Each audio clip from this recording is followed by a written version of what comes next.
All right, hello everybody, and welcome to the newest episode of Wrestling Reality Rundown.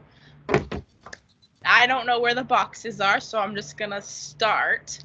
One of our very lovely co-hosts at SKF Effect, right over there, at the Red Standard. I am Liv. Hello, Liv1122. And we still have no idea where Brett is, so we might have to add some more time onto his contract. I think the aliens have not returned him yet, but it's fine. We'll find him eventually. Last I heard, his computer burned down. Suddenly his phone's not working. Apparently he's having a lot of technical issues suddenly taking place on his end. Yeah. We miss Brett very much, but I'm sure he'll return eventually, or they will return him to us eventually. So, on today's show, we will be going all out with our predictions for the greatest show of the year. Wow.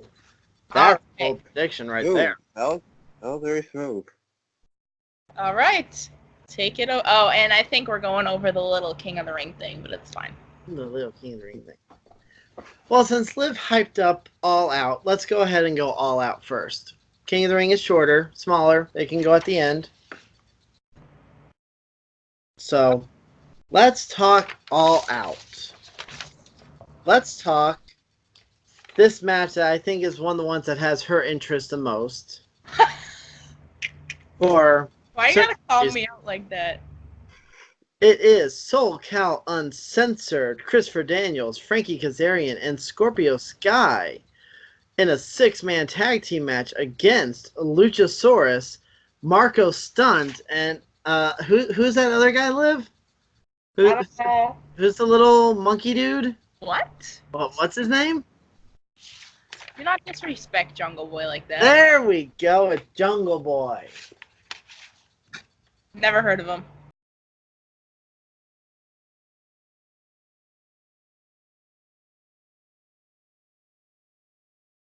I'm going with your boys.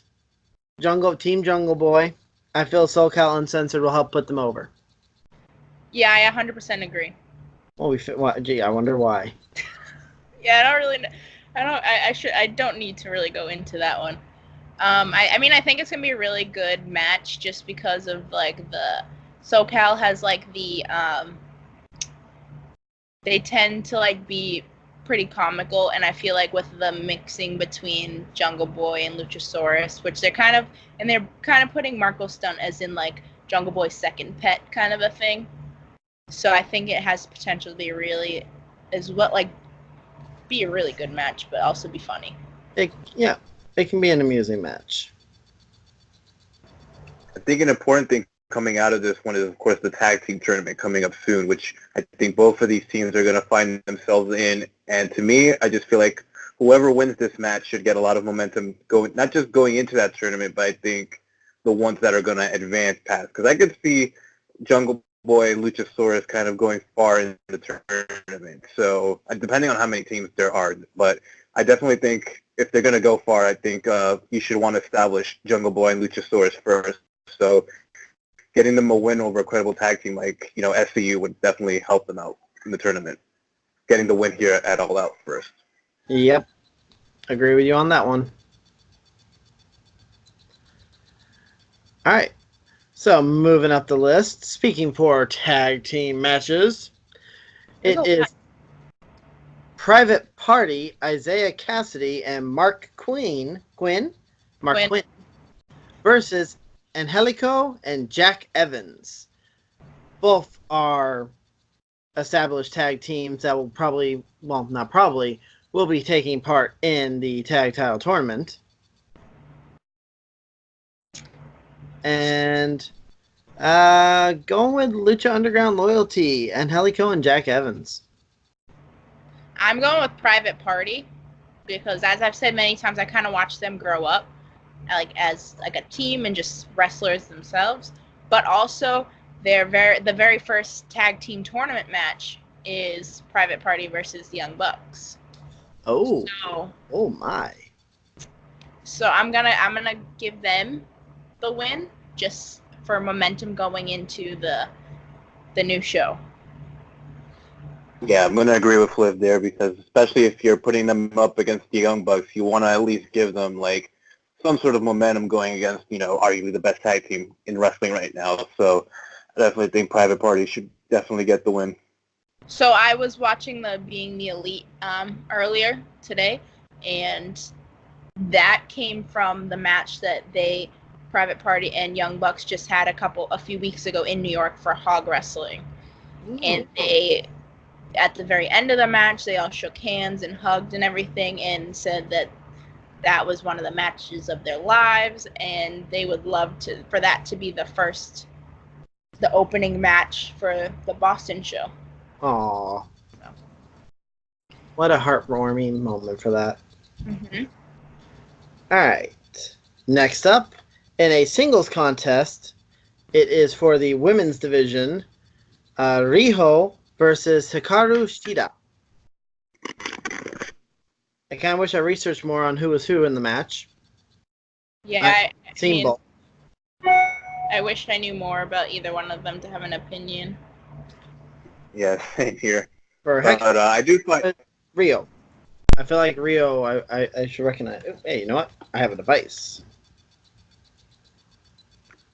Well, I'll go whoever Steven's going, but while Steven's doing the research, I do find it interesting that this is the sole women's match on the card because, of course, they're putting pretty much their whole roster on the buy-in casino battle royal that's going to be on the pre-show.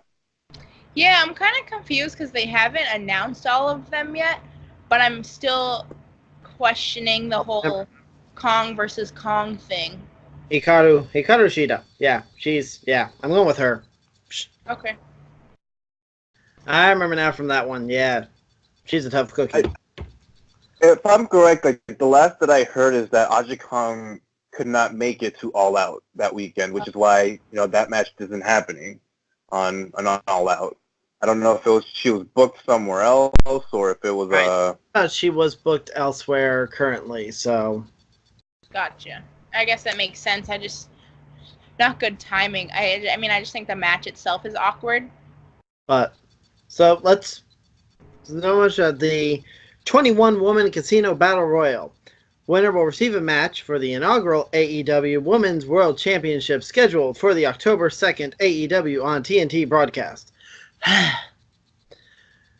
As stated previously, those that are already announced: Nyla Rose, Britt Baker, Allie, Brandy Rhodes, Teal Piper, Ivelisse, and Jazz were all announced. Recently, Ariel Monroe, aka Big Swole, and Sadie Gibbs were announced as entrants in this as well. And on August 26, Awesome Kong confirmed she would be competing in this battle royale in an interview with the New York Post. And then breaking Twitter today, Shazza McKenzie announced she will be taking part of this as well. So they are getting hell of a lineup right now, with still a lot of spots available. 10 more to be announced soon as well. I would like to assume that the librarian, Leva Bates, will be in there. Maybe. Mm-hmm. Since she's not listed for anything else, so hey. Just looking at the current participants announced, to me, I find it interesting because they say here the winner will receive a match for the women's championship, and you're practically putting, like we mentioned, you're pretty much putting your whole division in this one match. Right. So it's like, who's gonna get the other match? Like, how will you determine that? So, I'm going. Just looking at this list, though, I mean, I would probably. I was gonna say, Awesome Kong's one of those that's like she's too obvious of the pick. Yeah. Same with Brandy.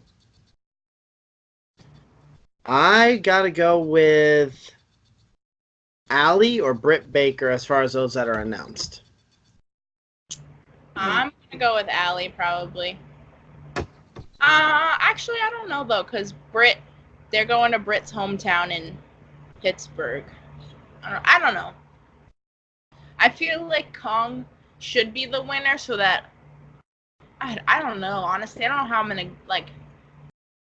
I don't know. It's just so hard to know because it's like you could look at some of these and say like Britt Baker and Ali would win, but then again we don't know who the other 10 opponents are going to be. Like there's a good chance that the winner is going to be someone that we definitely never thought it could be. Just like because like the last time they did one of these was Adam Page just being a surprise entrant in that battle royal. So and then he's the one who ended up winning. Yep. Mm-hmm. Yeah, I don't know honestly because it's also very questionable because we don't know what the other like how we determine who the other opponent is. 10 mysteries. Ooh. I'm also wondering, are they gonna go nostalgia? Like, what are they gonna do? Are they gonna go like actual like? Because I feel like if they were gonna add in, I really hope they do eventually add in Leva, but I don't like. Why wouldn't they have announced her already? You know, because she's at least on the roster. They have so many people on there that aren't even on the roster. Who knows? They're weird with it. But Ali or Britt Baker, I'm still sticking with those two as my. Oh wait, most people like is just like as a prediction entrant. Rosemary is not contracted anywhere, right? Impact. Yeah. Oh man, damn. I'll say she's still contracted. She's in town. I bought my meet and greet for her. For her and Ali. She has something posted up on, or not Rosemary per se, but Courtney Rush. Do you think Impact would let her do that? No, because this was actually a thing on the last pay-per-view where Brian Cage was going to be on. Brian Cage was going to be on Double or Nothing, but they actually stopped him in the last minute. Wow. That's fine. No, what I was going to say is if you look at Courtney Rush's Twitter, she has a date at the end of her name, 3/3/2020. So I've been wondering if that is like, hey, this is my contract up. Mm-hmm. But that's just my own speculation there. But no, she's still currently signed. She would be in it. That'd be hell of a thing. 20 women in there, lights suddenly go out, Rosemary appears. My God, I'd die. As Bro would say, myself. Yeah, I was gonna say that, but I don't know if we can say that on here. And say whatever we want. Cesar can blurp us out later. We're not live. Oh, yes. If Cesar feels it's something too much, he can blurp us out.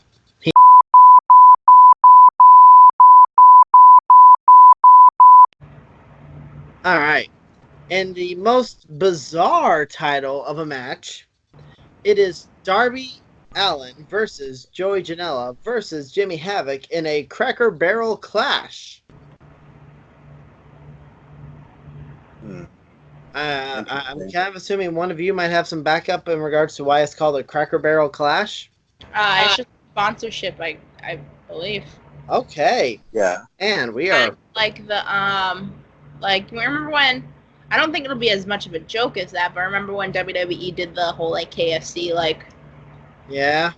I think it'd be something along those lines. That there'd be some like weird gimmicky thing in it, but Cracker Barrel's the one like. There's gonna be a Cracker Barrel full of weapons.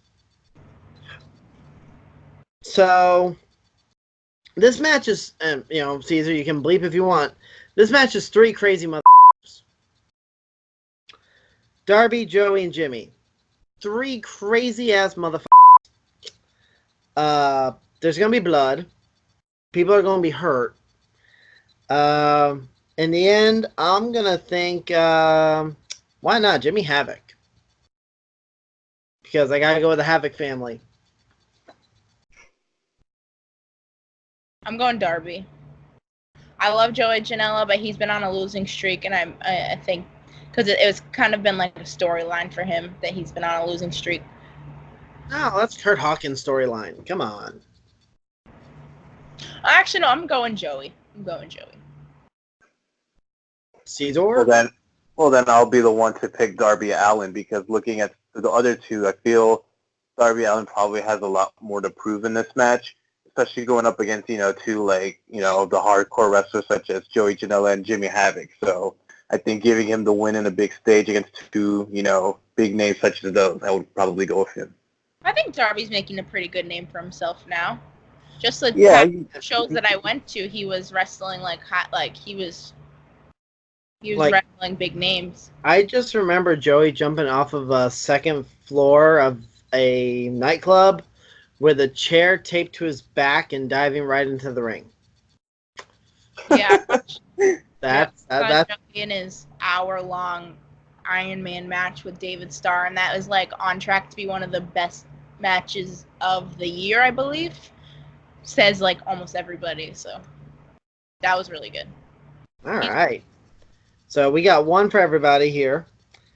Next up is a singles match scheduled for one fall, I would assume. It is Cody versus Mr. Peyton Royce, being accompanied to the ring by Tessa's daddy. Don't say daddy. Okay, Tessa's dad. Yeah. Mm-hmm. This is the following of the giant chair shot that was given to Cody via Mr. Royce. And I assume Cody's going to want to be out for blood and some revenge. Mm-hmm. I'm going to go with Sean on this one, because Cody seems to be taking a back. I want Cody to win 100%, but Cody seems to be taking a backseat to everybody else with all the matches that he's had so far. Cody beat Goldust. He and Dusty put over the Young Bucks. Yeah. I can see either way, but I'm going to go Cody's getting the win on this one. I agree. Get the win, but I think it'd be a better story if he lost, maybe. Have they announced something for Cody on the first TNT shows? No. Is there anything announced for him yet? So, because I think Shawn Spears was announced for a match against Moxley, if I'm correct. If Moxley's back in time. Yep. Have to hope he's healed up. So but I do agree. I think Cody is going to get the win on this one. Oh yeah, I 100% hope he does, but I'm thinking it might go Sean. All right. In a Escalare de la Muerte match. Escalera de la Muerte. Oh, thanks, Cesar. Okay, fine. Fine, Cesar. Gosh. Just show me up, dude. Show me up. I tried, man. I tried. For the AAA World Tag Team Championship, it is the Lucha Brothers versus the Young Bucks. Again, yeah. I love seeing these two teams going at it. I'm kind of hoping this is it. It has to be. I mean, after how many? I feel like it's 2K19 Universe mode where the game does not want to generate new matches for the tag team titles, and it's just the same two teams over and over again that are kind of in a title picture, which I get these are not the AEW tag team titles, but they're being built up and used in place of them for now. Mm-hmm. But I'm going with Lucha Bros to retain. This one is it's funny because I feel like this one's kind of the same way built as the LAX and Lucha Bros feud from earlier this year. Complete with even a ladder match stipulation. So I will probably, but this time I do think the Lucha Bros are going to come out victorious on this one, especially considering they're the AAA tag team champions, and of course with AEW about to start up their live weekly show, I do think, the Lucha Bros will probably be more committed to AAA than the Young Bucks will. Right, I'm going off the fact, too, Bucks got the win for the tag team titles back at Double or Nothing. Mm-hmm. So, I'm going to give this pay-per-view win to Lucha Bros. I 100% agree because of Caesar's. That's why I was thinking that. I was if they're going on tour, you can't just carry some other team's championship, especially with a different company, with having a big place like TNT sponsor. You can't they're not going to let you, like, kind of... Yeah, show Well, another company's belt. Kind of gets rid of the Lucha Bros, which I'm not too sure about. I would assume because they're not contracted under AEW. Not that there's, like, unless they start doing single stuff again, there's not too much that we can really do with them, because let's be honest, almost all of the other tag teams they have, they're, like, way ahead of their time, or they've already wrestled them. So. Yep. All right. All right. Continuing the tag team match. In a tag team match where the winners receive a first round bye in the AEW World Tag Team Championship Tournament. It is the best friends of Chuck Taylor and Trent Beretta versus the Dark Order of Evil Uno and Stu Grayson. Am I supposed to know who they are? They're the masked dudes that came out like Double Nothing. I know that, but, like, am I supposed to know who they were? Like, were they ever, like, popular, or, like... I'm assuming the one guy lost a lot of rounds of Uno, and that's his name. Yeah, Evil. Got one too many draw fours. Got hit with that. He must have been playing against Diane. So, for the hell of it, and for the hell of the people I know, best friends. Yeah, that was gonna say. Yep. I think the gimmick does lend well for the best friends to kind of get that easy advance to the second round, excuse me. So I think best friends will win this one. I'm just confused about the Dark Order period. Like, I don't get it. Best friends all around here. All right. Next up, in a replacement match, so to speak, it is Kenny Omega versus the bastard something or other, Pac. The evil elf. The evil elf. Yeah, so it was reported earlier this week that Jon Moxley had a staph infection, and of course he had to be pulled from this. He's not going to be appearing on StarCast either, and hopefully, Jon Moxley is going to be making a, quick and speedy recovery soon.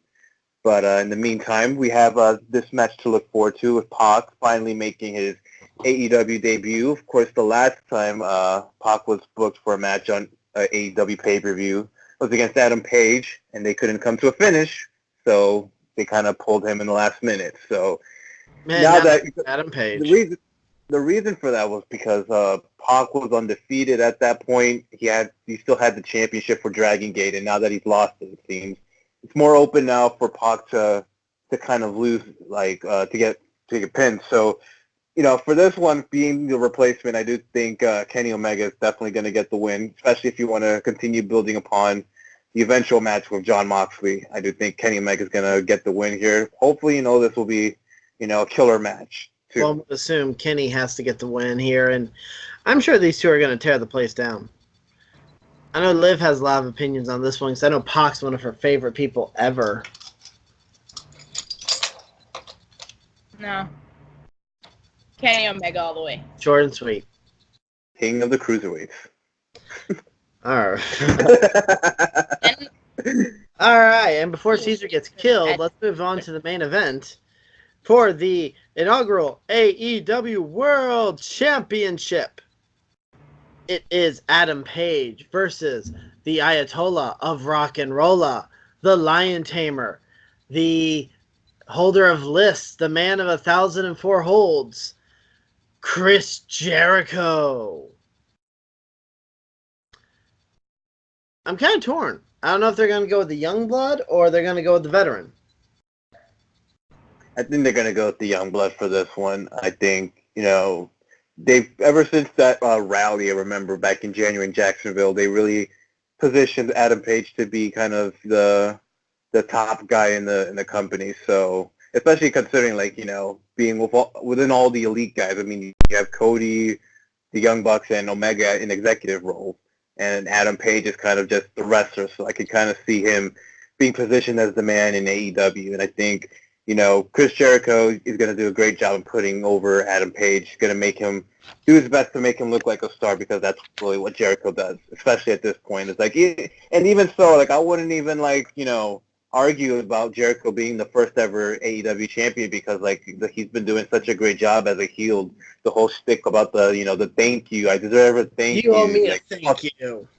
fuck all you people, give me my thank you or whatnot. So I wouldn't put it past Jericho to also become the first champion as well. I think either way, like you would get a great first champion, whether it be starting off with a young new face or going with a veteran that's still that could still go, that's still popular, that's still over. Yeah, Adam Page is really growing on me, honestly. I didn't have some nice things to say about him before, but we're getting there. I do think I really hope that he does win and becomes the first champion, but I also don't know what kind of position that would put Chris Jericho in because he's slated for all of the shows so far. So I don't know what they'd really do with him unless he was in like kind of like a general manager type role type. I don't know. I don't really know what you could do with this if like he wasn't the champion, but right. I also 100% agree that it should be Adam Page, like kind of on top right now. Well, it's not like Jericho needs it, but will they feel like that's going to be the bigger headline for the inaugural champion? And going on TNT as well, because isn't that like the rumor as to why they had Brock on or something, because they wanted him on TNT or on whatever channel they're going on? Oh yeah, Brock will be eventually moved to SmackDown because Fox wants him. Yeah. Could be. I almost thought you meant like Brock was going to be on NXT. I'm like, what? Oh no. That's funny. Yeah, Suplex City NXT. Rah. So that's it for All Out. We're all yeah, out. I think looking at the card, I mean, it's definitely got potential to be the best card of the year. But I think definitely the most important thing about this card is definitely getting a good start or a good build for the October 2nd TNT show because of course there's not another show until that one. So you definitely want to get things going for that. You want to get a good card. You want to get a lot of hype and a lot of buzz for that one. So I think all that is going to be a great card. And, we're going to, after that, we have the TNT show to look forward to and the eventual Wednesday Night War. Of the two best shows, potentially. Yeah, that's what's going to suck. That's what DVR is for. Oh, no, I'm not going to watch NXT anyways. I did just... Aw.